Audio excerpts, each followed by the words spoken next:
What is going on, guys? It's your boy Spooky. We're back with Stealthy S'mores, and today I got a different type of video. Today we are not camping today. Today is going to be the 5 things I learned on my most recent trip, which was unsuccessful. Quick background, I was planning on stealth camping at a Waffle House for their anniversary, and at midnight I was going to sneak out from my spot and then go in the Waffle House and get their birthday cake waffles. However, it was a total bust. It flopped, and the reason for that is a lot of things, and I'm actually going to go over some of them today. So I'll actually include some of the clips that I did take, because I made a lot of good little videos and stuff, and it was actually my longest ride yet. However, unfortunately, because it was unsuccessful, I didn't feel like making a video out of it would be very feasible, but I also have some good clips, and I didn't want those to go to waste, so I'm going to include some of those clips in this video. And although it was a bummer, it wasn't pointless, and I did take away a couple good things that I think you guys can benefit from as well. So without further ado, here we go. Number 1, scout ahead in person before you go decide camping. And I'll tell you why. Because I looked at a lot of Waffle Houses near me that were a bike ride away, and I thought when I looked on Google Maps and Apple Maps, I even used a 3D view, Google Earth, all that, I was looking at the trees and I thought, you know, this is going to be a great spot to camp. But it turns out the trees that I was looking at, which I thought would be, you know, a pretty good amount, was actually maybe 10 to 15 feet wide, and it was just full of thorns. I was literally able to be seen from inside the Waffle House, and it just wasn't going to work out. It wasn't going to be a good video. Had I been in a situation where I'm not trying to make a video and I literally just need somewhere to exist for the night, I probably could have pulled it off very uncomfortably, but I could have done it. However, I didn't feel like I was going to be able to use my flashlight, have a fire, talk very loud. You know, it was even hard to get a hammock setup going. So with that being said, had I scouted it out in person in the daylight before I decided to camp out, I probably would have realized this is not a good spot to camp, and I never even would have tried to go there. But instead, I ended up biking over an hour away, over a dozen miles with my gear and everything, making all these videos, and it turns out I just ended up being stressed out and cut up with thorns. So with that being said, scout out the spot in the daylight, in person, with your own eyes. See yourself camping there before you decide, hey, I want to stealth camp here. Number 2, don't rely too heavily on Google Maps, Apple Maps, any of your apps, any of your maps, because, and this goes both for, like I was just saying, with the scouting, but also this is more so goes for if you're biking or even if you're walking. But for me, if you're biking, don't rely too much, even if you're using the cycle mode, on the maps, because I was actually put on some pretty sketchy scenarios where I'm biking on this road with little to no shoulder at all, and cars are flying by me going 50, 60 miles an hour. No sidewalk, barely a shoulder. And I honestly didn't feel very comfortable doing it, but I was like, you know, this is the route I'm supposed to take, so I'm taking it. And then, like, there was one time where I know you're supposed to walk your bike across the street and stuff. I never walk my bike across the street. I always ride it across. It's quicker, you know. I don't feel like getting off my bike. Like, I'm riding my bike, I'm going to ride my bike, you know.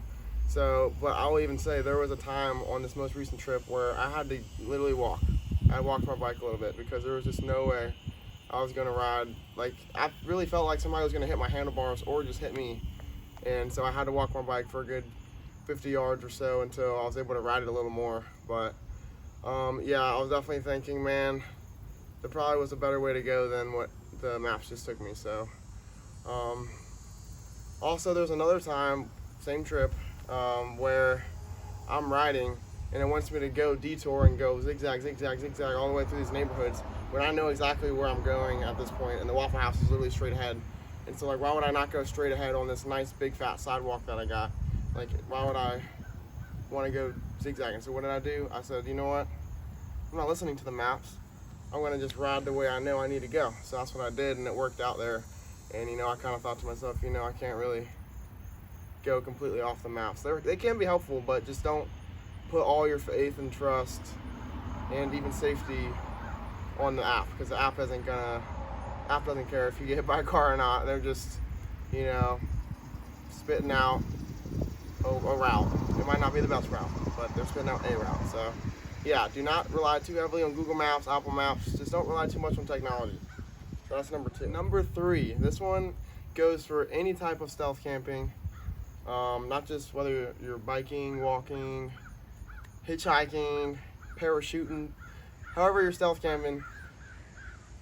If it's too easy or good of a spot, it's not a good spot.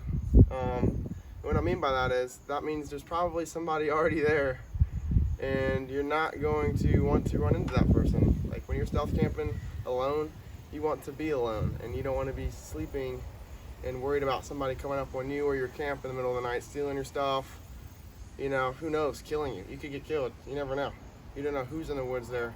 And so if you see a spot and you're like, man, that'd be like a perfect spot, chances are you're not the only one that thought that, and it's probably already somebody there. And a good sign also, if somebody might be there, unpleasant, would be a lot of trash. Like, I'm not talking about 1 or 2 bottles or cans. I'm talking about a ton of cans, a ton of bottles, cigar packs, cigarette boxes, cigarette butts, all this stuff. These are dead giveaways that, you know, somebody's probably either there or they're around, and they're gonna be back at some point during the night. And I'm just gonna go ahead and show a clip because, as you know, at this point, that Waffle House spot I had right behind the Waffle House, which I'll show a clip of the original spot right now.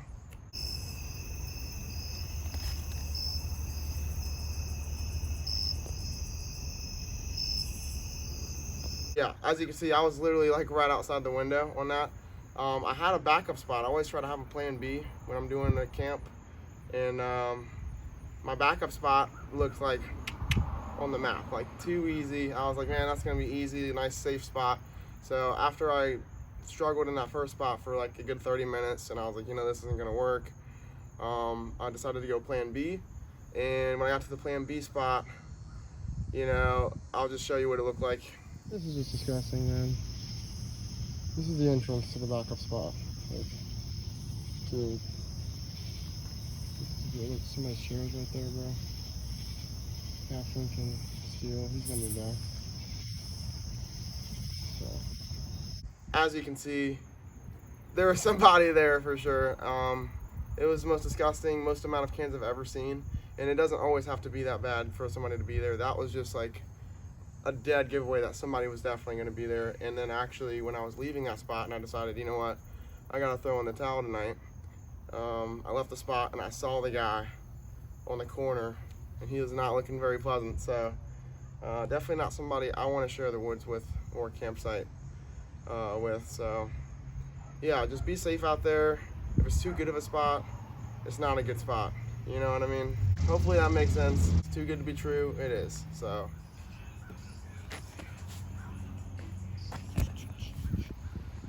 Alright, number 4, know when to quit. You know, you gotta trust your gut. If you got a bad feeling, it's best to just get up on out of there. I'm a strong believer in, you know, gut feelings and intuition, and I definitely had to exercise some of that on my last trip because, you know, it's not worth it. Like, you can always live to camp another night. You don't want to get arrested. You don't want to get put in a bad situation where, you know, your life is in danger or your safety's in danger. And you also want to have a good time. Like, there's no reason to go out there. I mean, unless you literally have to live by stealth camping. If you have a house, there's no reason to be out there stealth camping somewhere if you're not going to have a good time, if you're kind of stressed out. Well, I mean, it's like you're going to be stressed out a little bit, but like there's a difference between like the fun stress and like nervousness and like, oh my gosh, this sucks. Like, you don't want to be stealth camping and not having a good time, or being, you know, put in jail, harassed, yelled at, handcuffed, fined, stabbed, robbed, you know, even struck by lightning, or, you know, there's always different instances where, you know, you gotta just pack up. You gotta just go home and, you know, live to camp another day. So you gotta know when to hold them, know when to fold them. And, yeah, you just gotta know when to quit. It's okay. Like, not everything always goes to plan. Not everything always works out. Stealth camping is no exception.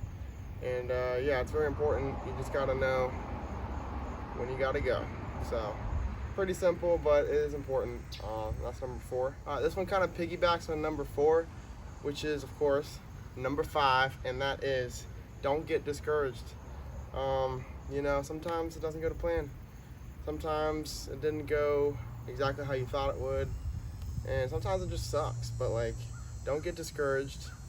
You know, stuff happens. There'll always be a okay, pause.